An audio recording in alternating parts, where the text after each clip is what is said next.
ഇന്നത്തെ കാലത്തും പന്തിഭോജനം ഒരു രാഷ്ട്രീയ വിഷയമാക്കി ഉയർത്തിക്കൊണ്ടുവന്ന ബി.ജെ.പി. സംസ്ഥാന പ്രസിഡന്റ് കെ. സുരേന്ദ്രന് ഭാവുകങ്ങൾ നേരുന്നു. ഈ കെ. സുരേന്ദ്രന് ബി.ജെ.പി. എന്തിന്റെ പുറപ്പാടിലാണ് എന്ന് മനസ്സിലാവുന്നില്ല. കെ. സുരേന്ദ്രന്റെ ഒരു പദയാത്ര അങ്ങ് വടക്കൂന്ന് തെക്കോട്ട് വരുന്നുണ്ട്. അത് കോഴിക്കോട് വരെ എത്തി ഇന്നലെ. അപ്പോൾ കോഴിക്കോട് ഉള്ള ഐറ്റം പരിപാടിയിലെ ഒരിനമായിരുന്നു പന്തിഭോജനം. താഴ്ന്ന ജാതിക്കാരായ ആൾക്കാരുമായിട്ട് നേതാക്കളുമായിട്ടുള്ള പന്തിഭോജനം.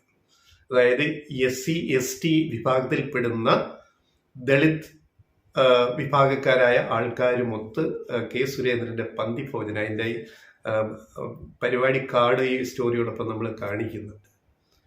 ഏത് കാലത്താണ് ബി.ജെ.പി. ഇപ്പോഴും ജീവിക്കുന്നത് എന്ന് ഈ പാർട്ടി ഇപ്പോഴും ചിന്തിക്കുന്നത് ഏത് കാലത്തിൽ നിന്നാണ് എന്നതിൻ്റെ ഏറ്റവും ഒടുവിലത്തെ ഉദാഹരണമാണ് കെ. സുരേന്ദ്രന്റെ പദയാത്രയിലെ പന്തിഭോജനം. SC/ST-യിൽപ്പെട്ട ആൾക്കാരുമായിട്ടുള്ള പന്തിഭോജനങ്ങൾ കേരള ചരിത്രത്തിൽ പണ്ടേ ഉണ്ടായിട്ടുണ്ട്. സമരമാർഗമായിട്ട്, പ്രതിഷേധമായിട്ട്. അതായത് ജാതിവെറി മൂത്ത് നിന്ന ഒരു കാലം സമൂഹത്തിൽ പ്രത്യക്ഷത്തിൽ തന്നെ കീഴ്ജാതിക്കാരെ വരെ ആക്രമിക്കുന്ന, അല്ലെങ്കിൽ അയിത്തം പറഞ്ഞ് ആൾക്കാരെ വല്ലാണ്ട് ഇതാക്കി കളയുന്ന ഒരു കാലത്ത് പന്തിഭോജനം എന്ന് പറഞ്ഞാൽ വലിയ വിപ്ലവകരമായ കാര്യമായിരുന്നു. കേരളത്തിൽ മാത്രമല്ല, തമിഴ്നാട്ടിലും നമ്മുടെ പല സംസ്ഥാനങ്ങളിലും അത് ഒരു സമരമാർഗമായിട്ട് ഉരുത്തിരിഞ്ഞ് വന്നിട്ടുണ്ട്. പ്രമുഖ നേതാക്കൾ അതിന് മുൻകൈ എടുത്തിട്ടുണ്ട്. അതിൻ്റെ കേരള ചരിത്രം തന്നെ നോക്കിയാൽ ഈ 1911 അന്ന് തിരുവിതാംകൂറാണ്, അറിയാമല്ലോ, കേരളമല്ല. അന്നത്തെ സെൻസസിലെ 1911 സെൻസസിലെ ഹിന്ദു നിർണയം, ഹിന്ദു ആയിട്ട് ആരാവണം ഹിന്ദു, അല്ലെ ആരാണ് ഹിന്ദു എന്ന നിർണയത്തിന് അന്നത്തെ രാജഭരണക്കാര് 10 മാനദണ്ഡങ്ങൾ വെച്ചിരുന്നു. അതിലത്തെ 9ാമത്തെ മാനദണ്ഡം ഗോമാംസം കഴിക്കുമോ എന്നതാണ്. ഹിന്ദു ആകണമെങ്കിൽ ഗോമാംസം കഴിച്ചുകൂടാ എന്നതാണല്ലോ അതിൻ്റെ അർത്ഥം. സഹോദരൻ അയ്യപ്പൻ പന്തിഭോജനം നടത്തിയിട്ടുണ്ട് വളരെ വിപ്ലവകരമായ രീതിയിൽ. ആ പന്തിഭോജനത്തിൽ അദ്ദേഹം വെജിറ്റേറിയൻ ഭക്ഷണമാണ് വിതരണം ചെയ്തിട്ടുള്ളത്.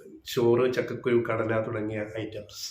നോൺ വെജ് ഒന്നും സഹോദരൻ അയ്യപ്പന്റെ പന്തിഭോജനത്തിൽ ഉണ്ടായിരുന്നു. ഇനി അതും കഴിഞ്ഞ് 1933 VT ഭട്ടതിരിപ്പാടിന്റെ പ്രമുഖമായ പന്തിഭോജന സമരങ്ങൾ നമ്മൾ ഓർക്കുക. അപ്പൊ VT ഭട്ടതിരിപ്പാടും പന്തിഭോജനത്തിന്, അതായത് താഴ്ന്ന ജാതിക്കാരും ഉയർന്ന ജാതിക്കാരും കൂടെ ഒരുമിച്ചിരുന്ന് ഭക്ഷണം കഴിക്കുക, അതാണല്ലോ പന്തിഭോജനം എന്ന് പറയുന്നത്. ഇപ്പൊ കെ. സുരേന്ദ്രൻ ഇപ്പൊ കോഴിക്കോട്ട് ചെയ്തതുപോലെ താഴ്ന്ന ജാതിക്കാരും കെ. സുരേന്ദ്രനും കൂടെ ഇരുന്ന് പന്തിഭോജനം നടത്തുക. ഏത് രാഷ്ട്രീയ ഇത് കഷ്ടം തന്നെ എന്ന് പറയാതെ നിവർത്തിയില്ല. അപ്പൊ VTയും പന്തിഭോജനത്തില് സസ്യാഹാരം മാത്രമേ വിളമ്പിയിരുന്നുള്ളൂ. Non veg, മാംസാഹാരമൊന്നും വിളമ്പിയിരുന്നില്ല.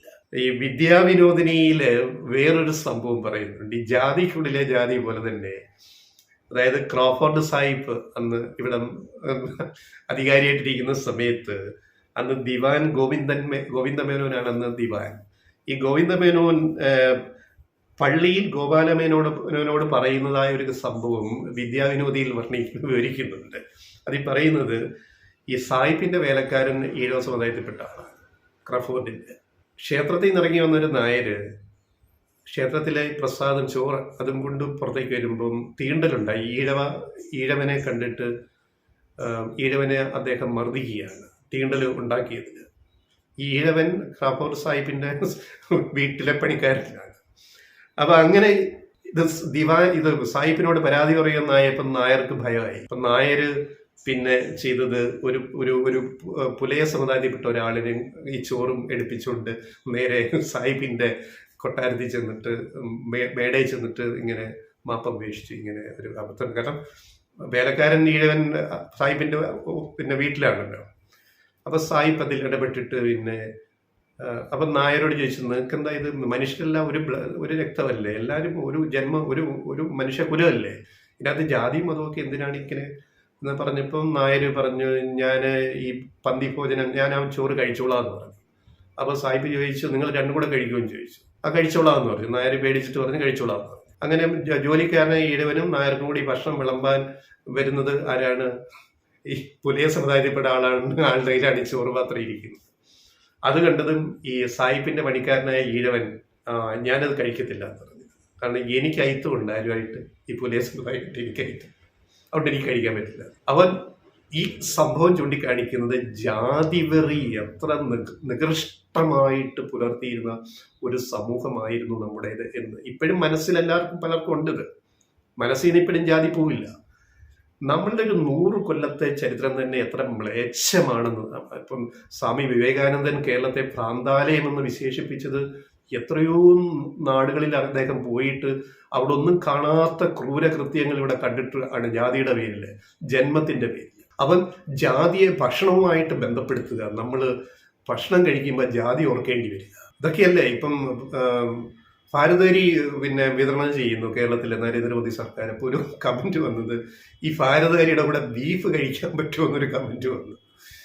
എന്ന് പറഞ്ഞ പോലെ അത് ആ ഒരു കമന്റിൽ ഒരു വലിയ സത്യം ഒളിഞ്ഞിരിപ്പുണ്ട്. വെറുതെ ഒരു കമന്റ് അല്ലത്. ഭാരതരിയുടെ കൂടെ ബീഫ് കഴിക്കാമെന്ന് ചോദിച്ചു കഴിഞ്ഞാൽ ഭക്ഷണവും ജാതിയും തമ്മിൽ ബന്ധപ്പെട്ട് കിടക്കാനായിട്ട് നൂറ്റാണ്ടുകളായിട്ട് തുടരുകയാണ്. വരേണ്യവർഗം മുറ്റത്ത് കുഴി കുഴിച്ചിട്ട് എച്ചിൽ വിളമ്പുന്നത്, എച്ചിൽ ലെഫ്റ്റ് ഓവേഴ്സ് താഴ്ന്ന ജാതിക്കാർ കഴിക്കേണ്ടി വരുന്ന സാഹചര്യം, ഇതൊക്കെ നമ്മൾ ആലോചിച്ച് നോക്കുക. കേരളം എന്തായിരുന്നു, ഇപ്പോഴും കേരളം എന്താണ് എന്നത്, ഈ BJP വന്നപ്പോഴും കേരളം എന്താണ് എന്നതിന്റെ തെളിവാണ് സുരേന്ദ്രൻ കോഴിക്കോട്ട് നടത്തുന്ന പന്തി ഭോജനം.